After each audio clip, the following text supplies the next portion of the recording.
Pluto rules love, not Venus. Pluto rules your deep love relationships. Pluto rules divorce, so why wouldn't it rule marriage? Pluto in Capricorn gave us legalized gay marriage, okay? Capricorn, legalized. The government, Pluto, marriage. When anything transits Capricorn, that's what the government's going to be dealing with.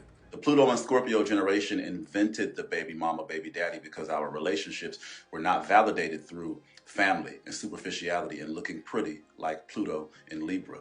Our relationships weren't validated in a level of purity, like back when Pluto was in Virgo, when married people would sleep in separate beds. Even Pluto transits tell you how we transform love and how humans do love. Think about Pluto and Sag right now. No, Pluto and Aquarius right now, Love Island, the love apps, the Pop the Balloon show.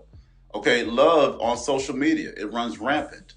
Pluto and Sagittarius, they are between, 18 and 30?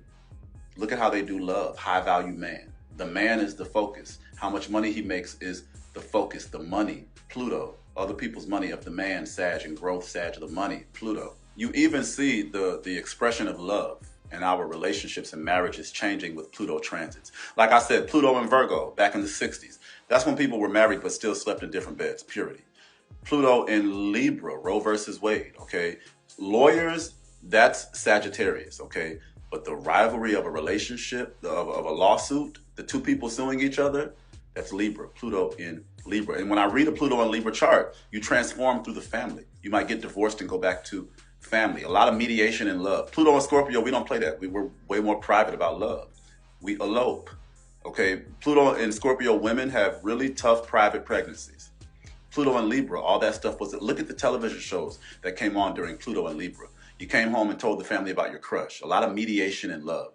Pluto and Libra generations, they are love counselors because Pluto and Libra, they saw love as a way to validate reputation. They saw love as a family inclusion thing. They saw love as a way to create and attract family, okay? A bit more superficial, but a bit more agreeable, okay? But they stayed in relationships way longer. Pluto and Scorpio, the baby mama, the baby daddy. We reduced the divorce rate because we didn't get married as much because Pluto and Scorpios were not out here for a look. That's why we're widowers, we're younger widowers, and we're younger widows. But that's why our relationships can be a bit more destructive and a bit more secret and a bit more private. But the baby mama and the baby daddy, we validate through who we exchange with the birth organs, who we've pumped babies into, whose babies we've had. It's Pluto and Scorpio love is validated in a Scorpion way. Baby, let's take it to Pluto and Leo, the boomers. They will have some love explosions, okay? That Pluto and Leo is World War II. They be having World War II in their love lives, okay? They're the Leo in them, okay? That high level of confidence, their highest level of performance is validated through a love exchange. But that's why when people come to me for readings, I look at the degree of their Pluto because everybody, a lot of people have the same Pluto. It's generational. You got a Pluto at 1 degree, military, police, maybe selfishness in love. Maybe you need a love exchange to feel yourself and maybe you get lost in it. Pluto at 2 degrees, Taurus in the 2nd house, Pluto in the 2nd house.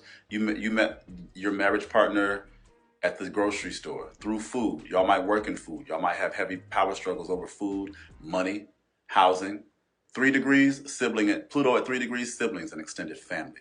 The car investigations, the phone, looking through text messages. So I'm actually going to do a video about Pluto and what degree it's at or what house it's in, because that tells you about your love life. And I'm going to do every house, every degree. And I really want people to understand that Venus is not your love life. Venus is how you do relationships, okay?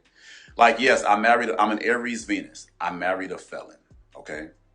Aries, the criminal. I used to play fight with my grandmother.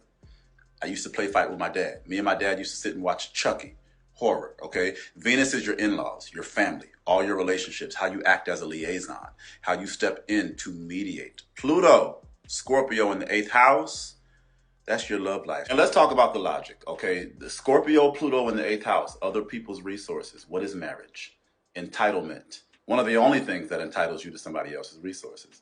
The joint bank accounts, joint loans, alimony, spousal support. Even after you're married, you're entitled to after you divorce, you're entitled to somebody else's resources. The 8th house, Scorpio and Pluto, is where we keep people the longest, which is why it has a propensity to be so obsessive and possessive.